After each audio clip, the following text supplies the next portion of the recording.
నమస్కారం. ప్రతిధ్వని కార్యక్రమానికి స్వాగతం. దేశంలో విద్యా సంస్థల పనితీరుపై కేంద్ర మానవ వనరుల అభివృద్ధి మంత్రిత్వ శాఖ తాజాగా ర్యాంకులను విడుదల చేసింది. జాతీయ స్థాయి ర్యాంకుల్లో తెలుగు రాష్ట్రాల్లోని యూనివర్సిటీలు మెరుగైన ర్యాంకుల్ని సాధించాయి. ఉస్మానియా, శ్రీ వెంకటేశ్వర, ఆంధ్ర, శ్రీకృష్ణదేవరాయల విశ్వవిద్యాలయాలు సత్తా చాటాయి. తొలి 10 విద్యా సంస్థల్లో IIT Hyderabad, Hyderabad central university, నైపర్లకు చోటు లభించింది. బెంగళూరులోని ఇండియన్ ఇన్స్టిట్యూట్ ఆఫ్ సైన్స్ 2 విభాగాల్లో అగ్రస్థానంలో నిలిచింది.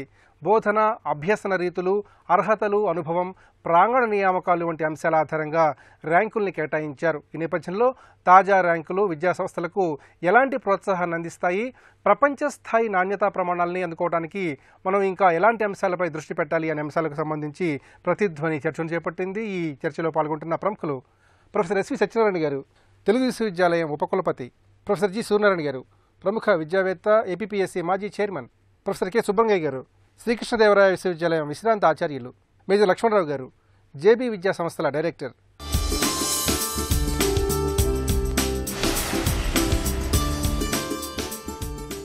సత్యనారాయణ గారు, కేంద్ర మానవ వనరుల అభివృద్ధి మంత్రిత్వ శాఖ తాజాగా దేశంలోని పలు విద్యా సంస్థలకు ర్యాంకులు ప్రకటించింది.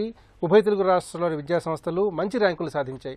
ఉస్మానియా విశ్వవిద్యాలయం కూడా తన ర్యాంకు మెరుగుపరుచుకుంది. హెచ్ఆర్డీ ప్రకటించినటువంటి ఈ ర్యాంకుల వివరాల్ని ఏ విధంగా విశ్లేషణ చేసుకోవాలి? దేనికైనా ఒక ఏడాది కాలంలోనో 2 ఏళ్ల కాలంలోనో ఒక విద్యా సంస్థ కానీ, ఒక సాంస్కృతిక సంస్థ కానీ, ఒక పలానా పత్రిక కానీ, ఒక ప్రచార మాధ్యమం కానీ ఏం చేసింది అన్న కులమానం అవసరం.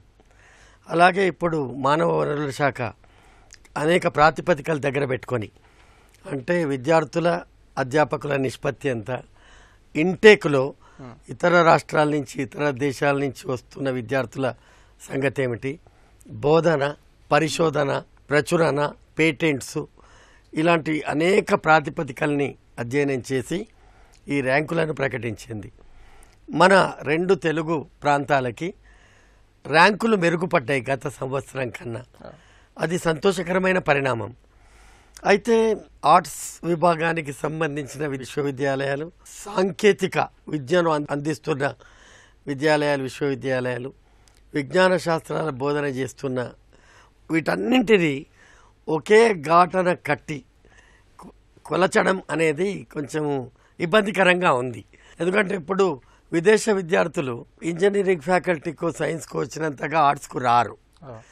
లేదా పరిశోధన, పేటెంటు అన్నది మాలాంటి తెలుగు విశ్వవిద్యాలయం ఒక సాంస్కృతిక విశ్వవిద్యాలయం. పేటెంట్స్ సంపాదించడం కొద్దిగా కష్టం, చేయాలి. ఇప్పుడు దీన్ని మీరు చర్చకు పిలవడం ద్వారా నా బాధ్యతను పెంచినట్టయింది. వచ్చే సంవత్సరం నాటికి మేము ఏం చేయాలని కొంత దిశానిర్దేశం చేసుకోవడానికి మా అధ్యాపకులందరినీ, అధ్యాపకేతర సిబ్బందిని ఈ దిశగా పోటీ పడే ఒక అవకాశాన్ని మీరు కల్పించారు. మీకు అభినందనలు. పోటీ తత్వము మంచిది. తప్పనిసరిగా ఇది మనని మనము తూచుకోవడానికి, మనని మనం అర్థం చేసుకోవడానికి, మెరుగుపరచుకోవడానికి ఇలాంటి ఒక వ్యవస్థ అవసరము. దీన్ని ఆహ్వానిస్తున్నాం. సూర్యనారాయణ గారు, బోధన, అభ్యసనం, అధ్యయనం, అర్హత, అనుభవం, ముఖ్యంగా ప్రాంగణ నియామకాలు, ఇలాంటి అంశాల ప్రాతిపదికగా ర్యాంకుల్ని కేటాయించారు. మరి ఈ ర్యాంకులు ఆయా విద్యా సంస్థలకు ఎలాంటి ప్రోత్సాహాన్ని అందిస్తాయి? ప్రస్తుతం మెరుగుపడ్డాయి అంటే అందరూ ఆనందించవలసినటువంటి విషయం. ఎందుకంటే ఉన్నత స్థానానికి చెందేవి ర్యాంకుల్లో కానీ వాటిలో కానీ. కానీ ఈ ఉన్నత విద్యలో ఉన్నటువంటి ప్రజలకి, విద్యావేత్తలకి ఉన్నటువంటి అభిప్రాయం కొద్దిగా వెనుకబాటుతనంగా ఉన్నత విద్య ఉంది అన్నటువంటి పరిస్థితుల్లో ఈ మెరుగుపడడం అనేది ఏ రకమైనటువంటిది? అభ్యాస రీతులు, అర్హతలు, ప్రమాణాలు, ఇవన్నీ మనం ఇచ్చినటువంటి రిపోర్టు మీద వాళ్ళు ఆధారపడుతున్నారా? యూనివర్సిటీస్ ఇచ్చిన రిపోర్టు మీద. యూనివర్సిటీల్లో 1/3 ఆఫ్ ది యూనివర్సిటీస్ కూడా పార్టిసిపేట్ చేయలేదు ఈ కాంపిటీషన్లో. 700 చిల్లర యూనివర్సిటీస్లో 200 చిల్లరైనా పార్టిసిపేట్ చేశారు. మిగతా ఎందుకు పార్టిసిపేట్ చేయలేదు? ఉన్నత విద్య ఈ యూనివర్సిటీస్లో ఏమిటి వాటి పరిస్థితి? అంచేత ఇది ఇచ్చినటువంటి ఇన్ఫర్మేషన్ మీద ఆధారపడి ర్యాంకులు క్యాలిక్యులేట్ చేశారా? యూనివర్సిటీలో ప్రత్యక్షంగా వెళ్ళి పరిశోధించి వాళ్ళు ప్రత్యక్షంగా చూసి కొంతకాలం అక్కడ ఉండి చేసినటువంటి ఈ ప్రక్రియ, ఈ రెండిట్లోనూ తేడా ఉంటుంది. అర్హతలు అంటే ఎప్పుడూ పెద్ద మారేవి కాదు. బోధన అనే దానికి ఏ రకంగా దాన్ని క్యాలిక్యులేట్ చేశారు బోధన అనేది. మంచి ర్యాంకులు రావడం అనేది చాలా సంతోషించదగ్గ విషయం ఈ రెండు రాష్ట్రాల్లో. కానీ ఇవన్నీ యూనివర్సిటీ మొత్తం మీద ఇచ్చినటువంటి ర్యాంక్ కాదు. ఇది ఫార్మసీలోనో లేకపోతే మేనేజ్మెంట్లోనో లేకపోతే ఇంజనీరింగ్లోనే ఇచ్చారు. ఇంజనీరింగ్లో వచ్చినవన్నీ ఐఐటీలు ఐఐఎంలు అవే. వాటికే ఎందుకు వచ్చాయి, వీటికి ఎందుకు రాలేదు?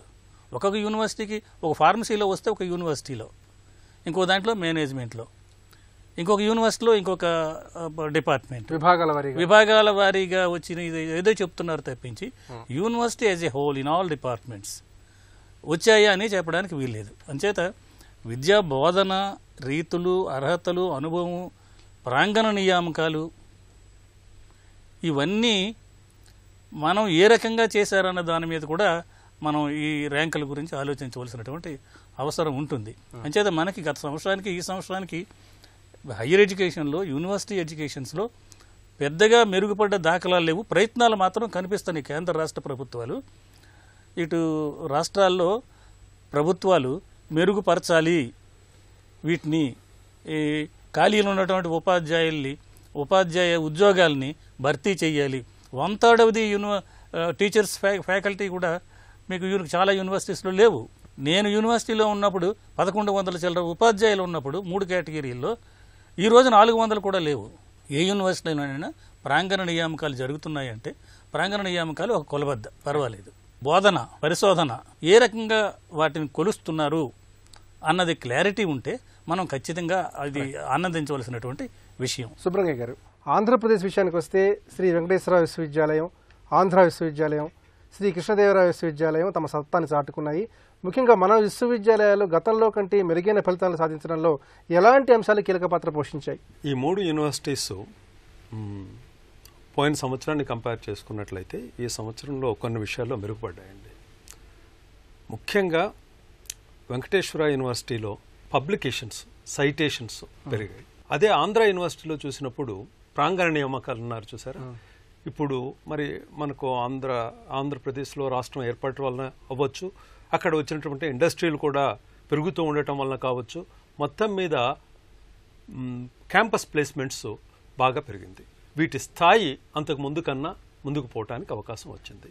కృష్ణదేవరాయ విశ్వవిద్యాలయం విషయంలో కూడా నేను గమనించినప్పుడు ముఖ్యంగా వాళ్లకు ఆ సైటేషన్ రావటానికి ఉపాధ్యాయుల పరిశోధనలు, వాళ్ళ యొక్క సైటేషన్స్ చాలా ప్రధానమైనటువంటి పాత్ర పోషించింది. అలానే మిగిలినవన్నీ కూడా దోహదపడ్డాయి. అంటే అక్కడ ఉన్నటువంటి వైస్ ఛాన్సలరు, వాళ్ళ యొక్క కృషి అన్ని ఫలితంగానే వాళ్ళు ఆ స్థాయికి రాగలిగారు. ఇది చాలా సంతోషించవలసినటువంటి విషయం. వచ్చే సంవత్సరానికి చూసినట్లయితే ఈ విషయాల్లో చాలామంది పోటీ పడతారు. అయితే అంత సులభంగా పోటీ పడే విషయాలు కాదు. అది ఉపాధ్యాయుల సంఖ్యను, క్వాలిటీని బట్టి కూడా ఉంటుంది. ప్రొఫెసర్స్ వీళ్ళందరూ రిటైర్ అయిపోయిన తర్వాత కొత్త వాళ్ళని తీసుకురాకపోయినట్లయితే ఏమైపోతుందంటే ఆ డిపార్ట్మెంట్లన్నీ కూడా ఇంకా స్థాయి తగ్గేటువంటి అవకాశం ఉంది. ఈ విషయంలో ఇప్పుడు ప్రభుత్వం కూడా కొద్ది జాగ్రత్తలు తీసుకుంటుంది. మరి వైస్ ఛాన్సలర్స్ కూడాను దాని మీద కొద్దిగా యాక్టివేట్ అవుతున్నారు. దాని మీద ఇంకా కాస్త కృషి జరిగి, అంటే నేను వైస్ ఛాన్సలర్ గారితో కూడా ఈ మధ్య మాట్లాడినప్పుడు ఆయన ఏం చెప్పారంటే ఇప్పుడు ప్రభుత్వం కూడా దానికి అనుమతులు ఇస్తూ ఉంది. మేము ఎక్కువ మందిని అపాయింట్ చేయడానికి కూడా అవకాశాలు వచ్చాయి, కాబట్టి దాన్ని ఇంప్రూవ్ చేయడానికి అవకాశం ఉంది అని చెప్తున్నారు. అది ఒకటి. రెండవది, ఈ క్యాంపస్ ప్లేస్మెంట్స్ను ఇంప్రూవ్ చేయడానికి సాంకేతిక శిక్షణ, అంటే ఈ జాబ్ ఓరియంటెడ్ స్కిల్స్ను ఇంప్రూవ్ చేయడానికి కొన్ని యూనివర్సిటీస్ స్పెషల్ సెల్స్ని ఏర్పాటు చేసి ఇండస్ట్రీ వాళ్ళని పిలిచి కొన్ని శిక్షణ తరగతులను కూడా ఏర్పాటు చేసి దాన్ని ఇంప్రూవ్ చేసుకోవడానికి ప్రయత్నిస్తున్నాయి. ఆ విధంగా ఇండస్ట్రీస్తో వాళ్ళు ఇది చేసుకున్నట్లయితే క్యాంపస్ ప్లేస్మెంట్స్ కూడా పెరిగే అవకాశం ఉంది. తర్వాత ఈ క్రైటీరియాలో ఇవే కాకుండా యూనివర్సిటీ అన్నదానికి 3 ప్రమాణాలు ఉన్నాయండి: రీసెర్చ్, టీచింగ్, ఎక్స్టెన్షన్. ఈ ఎక్స్టెన్షన్కి సంబంధించి ఈ ర్యాంకింగ్లో నాకేమి కనిపించట్లేదు. అంటే సమాజపరంగా యూనివర్సిటీ ఏం చేస్తుంది? It can be in strengthening the democracy, in promoting moral values and ethical values in the society, or in promoting right students with right values. ఇలా కొన్ని ఆస్పెక్ట్స్ కూడా చేర్పించినట్లయితే ఒక ఇంటిగ్రేటెడ్ అప్రోచ్ వస్తుంది. లక్ష్మణరావు గారు, ఇంజనీరింగ్ విభాగాల్లో దాదాపు ఐఐటీలే ముందు వరుసలో నిలిచాయి. ఐఐటి చెన్నై మొదటి స్థానంలో ఉంటే ఐఐటి హైదరాబాద్ 10వ స్థానాన్ని దక్కించుకుంది. మరి నాణ్యమైన ఇంజనీరింగ్ విద్యకు ఐఐటీలే కేంద్ర బిందువుగా మారడాన్ని ఏ విధంగా చూడాలంటారు? ఐఐటీలు ఇంజనీరింగ్ విద్యలో మొదటి శ్రేణిలో ఉండడం నా ఉద్దేశంలో పెద్ద ఆశ్చర్యకరమైన విషయం కాదు. కారణం ఏంటంటే ఒక్కొక్క ఐఐటీలో సంవత్సరానికి ఎంత ఖర్చు పెడుతున్నారని ఒక్కసారి ఆలోచిస్తే యావరేజ్ మీద ఒక్కొక్క ఐఐటీలో 500 కోట్ల రూపాయలు ఖర్చు పెడతారు. మరి అదే ఒక ప్రైవేట్ ఇంజనీరింగ్ కాలేజీలో కానీ విశ్వవిద్యాలయాల్లో ఉండే ఇంజనీరింగ్ కాలేజీలు కానీ ఎంత ఖర్చు పెడుతున్నారని చూసుకుంటే దగ్గర 15 కోట్లు 20 కోట్ల రూపాయలే వాళ్ళ యొక్క బడ్జెట్ అవుతుంది. సో ఎంత ఎక్కువ పెట్టుబడి పెడితే ఆ ఇంటలెక్చువల్ ఇన్ఫ్రాస్ట్రక్చరు, ఫిజికల్ ఇన్ఫ్రాస్ట్రక్చరు ఎక్సలెంట్గా ఉంటుంది కాబట్టి అక్కడ వచ్చే ప్రోడక్ట్ బ్రహ్మాండంగా ఉంటుంది. ఆ ప్రమాణాలు నాణ్యత మెయింటైన్ చేయడానికి అవకాశం ఉంటుంది. ఈ ర్యాంకింగ్ మీదే నాకు కొన్ని సంకోచాలు ఉన్నాయి. ఒకటి ఏమిటంటే ఇది పూర్తి ఆప్షనల్ అన్నారు, కంపల్సరీ కాదన్నారు. మరి కంపల్సరీ కాదు కాబట్టి చాలా పేరున్న ఇన్స్టిట్యూషన్స్ ఈ పోటీలో లేవు. చాలామంది భయపడుతున్నారు కూడా పోటీ పడడానికి. పారామీటర్స్లో వాళ్ళు ఇచ్చిన ఇన్ఫర్మేషన్ ప్రకారమే వీళ్ళు ర్యాంకింగ్ నిర్ణయిస్తున్నారు, కానీ అది ఎంతవరకు కరెక్టు అని క్రాస్ చెకింగ్కి అవకాశం లేకుండా ఉంది. మరి ఇన్ని పేపర్లు పబ్లిష్ చేశామంటే ఆ పేపర్ల యొక్క ఇంపాక్ట్ ఫ్యాక్టర్ ఎంత, ఇండెక్స్ ఫ్యాక్టర్ ఎంత, ఇవైనా చూసారా, చెక్ చేశారా? ప్లాగరిజం సాఫ్ట్వేర్తో కానీ ఇచ్చిన ఇన్ఫర్మేషన్ చెక్ చేస్తే ఏ మేరకు వీళ్ళు ఏ స్థాయిలో నిలబడతారు అనేది మనకు తెలుసుకోవాల్సిన అవసరం ఉంటుంది. అన్ని ఇన్స్టిట్యూషన్స్కి ప్లేస్మెంట్ అనే పారామీటర్ వర్తించదు. ఇందాక సార్ చెప్పారు, హ్యుమానిటీసు, సోషల్ సైన్సెస్, లిటరేచరు అటువంటి కోర్సెస్ ఆఫర్ చేసే ఇన్స్టిట్యూషన్స్లో క్యాంపస్ ప్లేస్మెంట్స్ అన్నవి జరగవు. అసలు ఎడ్యుకేషన్ ఈజ్ ఫర్ స్కిల్సా, ఎడ్యుకేషన్ ఈజ్ ఫర్ నాలెడ్జా? అది ముందు బేసిక్గా మన పాలసీ మేకర్స్ నిర్ణయించుకోవాలి. ఫోకస్ అంతా కూడా స్కిల్స్ మీద పెట్టి ఆ స్కిల్స్ మీద ఆధారపడే ప్లేస్మెంట్కి ఇంపార్టెన్స్ ఇచ్చి పేటెంట్లు, ఐపీఆర్లు, ఇంటలెక్చువల్ ప్రాపర్టీ రైట్స్ ఇవన్నీ కూడా రావాలంటే దానికి మార్కులు వేస్తామంటే మరి కొన్ని విశ్వవిద్యాలయాలు, కొన్ని విద్యా సంస్థలకి ఆ పారామీటర్స్ వర్తించవు. కాబట్టి ఐఐటీల మీద ఎక్కువ ఖర్చు పెడుతున్నారు కాబట్టి అదే ఖర్చు కానీ అంత బడ్జెట్ కానీ మీరు మిగతా ఇంజనీరింగ్ కాలేజీలకు ఇస్తే ఇంజనీరింగ్ కాలేజీలు కూడా అదే స్థాయిలో పెరగలవని నా యొక్క విశ్వాసం. గారు, పలు విద్యా సంస్థలు సాధించిన ర్యాంకుల ఆధారంగా కేంద్ర ప్రభుత్వం వాటికి నిధుల్ని, గ్రాంట్లని మంజూరు చేస్తామని చెబుతోంది. మరి ప్రభుత్వాలు ఆయా విద్యా సంస్థల్ని ఏ విధంగా ప్రోత్సహిస్తే అవి మరింతగా ఉన్నతీకరణ చెందుతాయి, నాణ్యతా ప్రమాణాల విషయంలో ముందు వరుసలో నిలుస్తాయి? అత్యధిక ర్యాంకులు సాధించిన వారికి నిధులు పెంచడంలో ఎవరికి అభ్యంతరం ఉండదు. అలాగని అసలు ఎంట్రీలే పంపని విద్యాలయాలకు, విశ్వవిద్యాలయాలకు లేదా తక్కువ ర్యాంకింగ్ వచ్చిన విద్యాలయాలకు వారికి కూడా ప్రభుత్వము అంతే చేయూతనియాల్సిన అవసరం ఉంది. అట్లాగే ఇందాకే అనుకున్నట్టు సాంకేతిక విద్యకి, కళలు, సంస్కృతిని బోధించే విద్యకి, అట్లాగే మానవ శాస్త్రాలు, సామాజిక శాస్త్రాలు, నైతిక శాస్త్రాలు వీటిని బోధించే వాటికి, ఐఐటీలకి అన్నింటికీ సమానమైన ఆదరణ. ఉదాహరణకు బెనారస్ విశ్వవిద్యాలయానికి ఇచ్చే నిధులతో, జవహర్లాల్ నెహ్రూ యూనివర్సిటీ ఢిల్లీ వారికి ఇచ్చే నిధులతో, హైదరాబాద్ నగరంలోనే ఉన్న హైదరాబాద్ సెంట్రల్ యూనివర్సిటీకి ఇచ్చే నిధులతో స్టేట్ యూనివర్సిటీని పోల్చుకుంటే ఒక మూలకు కూడా పోవాలి. అందుకని కేంద్ర విశ్వవిద్యాలయాలకు భారీ స్థాయిలో నిధులు ఇచ్చి, ఐఐటీలకు భారీ స్థాయిలో నిధులు ఇచ్చి వాటి ర్యాంకింగ్ పెరగడానికి దోహదం చేస్తున్న కేంద్ర ప్రభుత్వాలు, రాష్ట్ర ప్రభుత్వాలు రాష్ట్ర విశ్వవిద్యాలయాలకు కూడా నిధులను పెంచడం, నియామకాలను పెంచడం, అట్లాగే వారందరూ అనుమానం వ్యక్తం చేస్తున్నట్టే ఈ కొలమానానికి చెక్ ఏంటి, రీచెక్ ఏంటి? ఇంత పెద్ద దేశము, ఇన్ని విశ్వవిద్యాలయాలు దీన్ని ర్యాండమ్ ఇన్స్పెక్షన్ అయినా చేయడం ద్వారా ఏ సమాచారం పడితే అది ఇవ్వడానికి వీల్లేదన్న సంకేతము రేపటి నుంచే కేంద్ర ప్రభుత్వము మానవ వనరుల శాఖ విద్యా సంస్థలకు ఇస్తే భౌతిక పర్యవేక్షణ వచ్చి చూడడము, లేదా ఇందాక అన్నట్టు వెబ్సైట్లో అందరి జాతకాలు, అన్ని విశ్వవిద్యాలయాల జాతకాలు ఉన్నాయి, అవి దగ్గర పెట్టుకొని కూడా ఇవ్వచ్చు. ఎట్లయితే బెస్ట్ టీచర్ అవార్డుకి కొందరు వారు అప్లై చేసుకోరో, అట్లాగే యూనివర్సిటీ అవార్డ్స్కి లేదా ఇన్స్టిట్యూషనల్ అవార్డ్స్కి కొందరు వాళ్ళు అప్లై చేయరు. మమ్మల్ని గుర్తించి వాళ్ళు తప్ప మేము దరఖాస్తు పెట్టుకోవడం ఏమిటి? ఏదేమైనా నిధుల పెంపు తక్షణ అవసరము, నియామకాలు తక్షణ అవసరము. తరగతి గదులకు విద్యార్థులను ఆకర్షించి బయోమెట్రిక్ విధానం ద్వారా అటెండెన్స్ను పర్యవేక్షించి ఒక నియంత్రణ ఉభయ తెలుగు రాష్ట్రాల్లో తక్షణము జరగాల్సి ఉండదు. అప్పుడు అన్నీ మెరుగుపడతాయి. క్లాస్ రూమ్ వాతావరణాన్ని మెరుగుపరచకుండా, బోధన లేకుండా పరిశోధన, ప్రచురణ, పేటెంట్లు ఇవి గాలిలో మేడలు కట్టడంతో సమానం నా దృష్టిలో. సూర్యనారాయణ గారు, బోధనా సిబ్బంది లేకపోవటం, మౌలిక సదుపాయాలు కొరవడం, నిధుల కొరత, ఇవన్నీ కూడా విశ్వవిద్యాలయాల్ని పట్టిపడించే ప్రధాన సమస్యలు. మరి ఈ సమస్యల్ని ఏ విధంగా అధిగమించాలి? ఈ ప్రధాన సమస్యలు విశ్వవిద్యాలయాల్లో విద్యా ప్రమాణాలపై ఏ విధంగా గణనీయమైన ప్రభావాన్ని చూపిస్తున్నాయి? గత 10-15 సంవత్సరాల నుంచి ఈ బోధనా సిబ్బంది కొరత అన్ని యూనివర్సిటీస్లోనూ కనిపిస్తుంది. కొన్ని యూనివర్సిటీస్లో అయితే కొన్ని డిపార్ట్మెంట్లో ఒక టీచర్తో అసిస్టెంట్ ప్రొఫెసర్ కూడా లేకుండా, రిటైర్ అయిపోయిన వాళ్ళు కాకుండా ప్రొఫెసర్స్, తర్వాత పార్ట్ టైము కాంట్రాక్ట్ ఉద్యోగులు, పార్ట్ టైము లెక్చరర్స్ను అపాయింట్ చేసి వాళ్ళ ద్వారా పాఠాలు చెప్పిస్తే ది క్వాలిటీ ఆఫ్ టీచింగ్ ఏ రకంగా మనం కావలసినటువంటి క్వాలిటీ ఆఫ్ టీచింగ్ మనం ఎక్స్పెక్ట్ చేయగలం అక్కడి నుంచి? అది లేదు. అప్ టు డేట్ ఇన్ఫర్మేషన్ కానీ, రిఫ్రెష్ కోర్సెస్ కానీ ఏమీ టీచర్స్గా లేకుండా నడిపితే ఆ సిలబస్లో ఉన్న పాఠాలతో బోధన జరిగినంతకాలం మీరు ఈ దేశంలోనూ కానీ ఇతర దేశాల్లో కానీ అభివృద్ధి చెందుతున్నటువంటి లేకపోతే డెవలప్మెంట్స్ కానీ ఇతరతర మోడల్స్ కానీ ఇవన్నీ ఏ రకంగా ఈ టీచర్స్కి లభిస్తాయి? సో ఇవేవీ లేకుండా వాళ్ళు కేవలం టీచింగ్ మాత్రమే చేస్తే ఈ రోజుల్లో పనికిరాలేదు. అందుకే పనికిరాలేదు కాబట్టి సార్ చెప్పినట్టు నాలెడ్జా, స్కిల్లా రెండు అవసరమే. నాలెడ్జ్ లేకుండా స్కిల్ ఉన్నా, స్కిల్తో మాత్రమే నాలెడ్జ్ లేకుండా కుదరదు. తర్వాత నిధుల కొరత బట్టే ఎన్ని సంవత్సరాల నుంచో ల్యాబొరేటరీస్ తెరవనటువంటి యూనివర్సిటీస్ ఉన్నాయి. ప్రాక్టికల్గా నాలెడ్జ్ లేకపోతే స్కిల్ అక్కడి నుంచే వస్తుంది. అసలు ఆ స్కిల్ని అభివృద్ధి చేసుకునేటటువంటి పరిస్థితి మీకు అక్కడ లేదు. నిధులు కావలసినంత ప్రభుత్వం చెయ్యాలి ఎప్పటికప్పుడు. ఈ మధ్య ప్రభుత్వాలు, కేంద్ర రాష్ట్ర ప్రభుత్వాలు చేస్తున్నట్టు కొంత మనకి అర్థమవుతుంది. ఆ ప్రయత్నంలో ఉన్నాయి. వాళ్ళు ఏదో తంటాలు పడుతున్నారు. పర్యవేక్షణ లోపం. ఏ దేశము సరైన క్రమశిక్షణ, పనిష్మెంట్స్ లేకుండా అభివృద్ధి చెందలేదు. నియంత్రణ అభివృద్ధి చెందలేదు అసలు ఏ దేశమైనా. అంచేత అది పూర్తిగా మనకి ఇక్కడ లోపం. యూజీసీ అకాడమిక్ స్టాఫ్ కాలేజెస్ ఉన్నాయి అన్ని విశ్వవిద్యాలయాల్లో.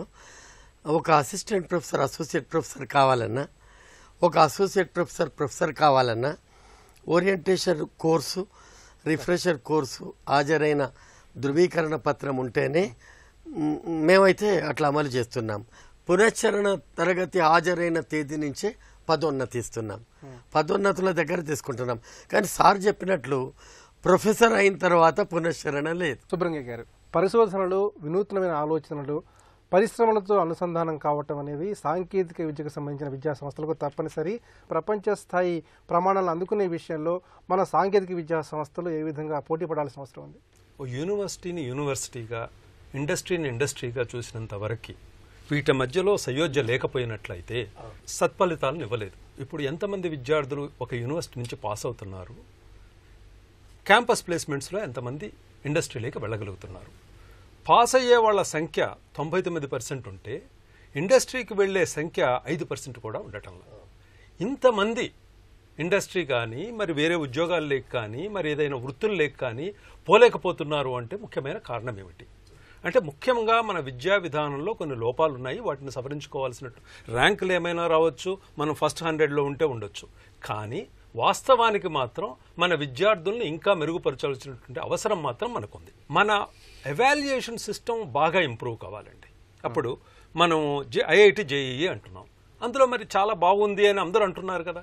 అదేవిధంగా యూనివర్సిటీలో పెట్టే పరీక్షల్లో ప్రాబ్లం ఓరియంటెడ్ క్వశ్చన్స్ ఇటువంటివన్నీ పెట్టి మంచి పద్ధతుల్లో విద్యార్థుల్ని క్వాలిఫికేషన్స్ ఉన్నట్టుగా చేయాలి.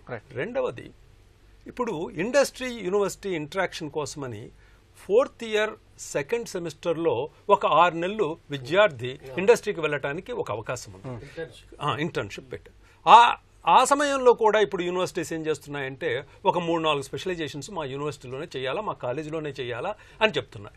వాడు ఏ విధంగా ఇండస్ట్రీకి వెళ్తాడు, ఏ విధంగా ఆ ప్రాజెక్ట్స్ చేయడానికి అవకాశం ఉంది, లేదా ఇండస్ట్రీ ఓరియంటెడ్ ట్రైనింగ్ పొందడానికి అవకాశం ఉంది. కాబట్టి మనం ఏం చేయాలి అంటే, in addition to college offered specialisations, industry offered specialisations ను కూడా దాంట్లో యాడ్ చేయాలి.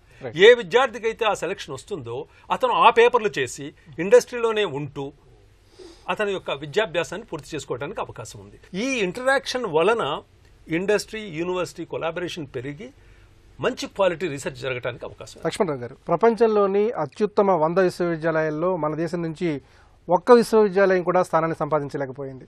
మరి అంతర్జాతీయ ప్రమాణాలను సంతరించుకోవటానికి అటు విద్యా సంస్థలు, విశ్వవిద్యాలయాలు, ప్రభుత్వాలు సమగ్రంగా ఎటువంటి విద్యా ప్రణాళిక రూపొందించుకోవాలి? ముఖ్యంగా విద్యావేత్తలకి, పాలసీ మేకర్స్కి ఇది సవాలుగానే భావిస్తున్నారు. కారణం ఏంటంటే విద్యా సంస్థల్లో ప్రమాణాల గురించి అంతర్జాతీయంగా కొన్ని డాక్యుమెంట్స్ మనకు సిద్ధమై అందుబాటులో ఉన్నాయి. వాషింగ్టన్ అకార్డ్ అని, ఎబెట్ అని, accreditation board for engineering and టెక్నాలజీని వాళ్ళు మంచి ప్రమాణాలు ఎప్పుడూ తయారు చేసి పెట్టారు. ఆ ప్రమాణాలతో కూడిన విద్యా విధానం మన దేశంలో ఇవ్వగలగాలి అంటే బేసికల్గా కొన్ని పాలసీల్లోనే మార్పు రావాలి. మొట్టమొదటిది ఏమిటంటే అధ్యాపకుల్ని శక్తివంతంగా తయారు చేయాలి. అధ్యాపకుల యొక్క నియామకంలో జాగ్రత్త పడాలి. గ్రాస్ ఇన్కంలో 6% విద్య మీద ఖర్చు పెడతామని చెబుతూనే ఉంటారు ఇప్పుడు. కానీ ఇప్పుడు ప్రస్తుతం పెడుతున్న ఖర్చు 1.2% ఆర్ 1.3%. 1.3%తో ఫండింగ్ ఇస్తే ఇంత పెద్ద దేశంలో అవిద్య ఎక్కువగా ఉండే ఈ దేశాల్లో నాణ్యతా ప్రమాణాలతో కూడిన విద్య రమ్మంటే ఎలా వస్తుంది? ఇప్పుడున్న ప్రభుత్వాలు, కేంద్ర రాష్ట్ర స్థాయిలో ఉండే ప్రభుత్వాలు ఎడ్యుకేషన్ సెస్ వసూలు చేస్తూ కూడా ఆ ఫండింగ్ ఇవ్వలేకపోతున్నారు. తర్వాత పరీక్షా విధానంలో కూడా కొన్ని మార్పులు తీసుకురావాలి. ఈ వార్షిక పరీక్ష అనే దాని మీద పూర్తిగా ఆధారపడకుండా ఎప్పుడైతే వార్షిక పరీక్ష 8 క్వశ్చన్లో 5 క్వశ్చన్లు ఆన్సర్ రాయడం ఇదంతా కూడా రోట్ లెర్నింగ్కి దారితీస్తుంది. ఓన్లీ మెమరీ కెపాసిటీ ఒక్కటే టెస్ట్ అవుతుంది. అదర్ కెపాసిటీస్ అది హ్యూమన్ మైండ్కి అక్కడ టెస్ట్ లేదు. కాబట్టి ఈ రోట్ లెర్నింగ్ మీద దృష్టి పెట్టకుండా ర్యాంక్స్కి, మార్క్స్కి అత్యంత ఇంపార్టెన్స్ ఇవ్వకుండా అంత ఇంపార్టెన్స్ తగ్గిస్తూ విద్యార్థి యొక్క సమగ్రమైన, సంపూర్ణమైన వ్యక్తిత్వం వికాసానికి కావాల్సిన ఇన్పుట్స్ అన్నీ కూడా విద్యా విధానంలో ఏర్పాటు చేయాలి. సామాజిక స్పృహ కలిగించాలి. విద్యా విధానంలో ఓన్లీ ఎడ్యుకేటింగ్ ది మైండ్ ఒక్కటే కాకుండా ఎడ్యుకేట్ ది హార్ట్ అది రావాలి. వెల్ ఫిల్డ్ మైండ్స్ కాదు మనకు కావాల్సింది, well formed minds. Well filled minds with well filling ఏముంది, ఎక్కడైనా దొరుకుతుంది. ఇప్పుడు నాలెడ్జ్ స్టూడెంట్స్ గురువులే అక్కర్లేదు. గూగుల్ అనే పెద్ద గురువు ఉన్నాడు. ఆ గూగుల్ అనే గురువుతో ఏ ఇన్ఫర్మేషన్ అనేది దొరికిపోతుంది. అది కాదు నాకు వెల్ ఫార్మ్డ్ మైండ్స్కి మనం కృషి చేయాలి. అలా కృషి చేయాలంటే చాలా విశేషమైన మార్పులు తీసుకురావాలి. అలా తీసుకొస్తే తప్పకుండా నాణ్యత ప్రమాణాలతో విద్యా విధానం వస్తూ ఆ విద్యార్థి దేశానికి పనికొచ్చే పౌరుడిగా తయారవుతారు. తాజా ర్యాంకులు ఆధారంగా విద్యాసంస్థలకు కేంద్ర ప్రభుత్వం గ్రాంట్లు, నిధుల్ని కేటాయించనుంది. ఏటా ర్యాంకులు ప్రకటించి ప్రభుత్వం ప్రోత్సహిస్తే అన్ని విద్యాసంస్థలు నాణ్యతా ప్రమాణాల విషయంలో పోటీ పడతాయి. అలాగే ప్రపంచ స్థాయి ప్రమాణాలు అందుకోవటానికి ప్రయత్నిస్తాయని నిపుణులు అంటున్నారు. ఇది నేటి పరిస్థితి. నమస్కారం.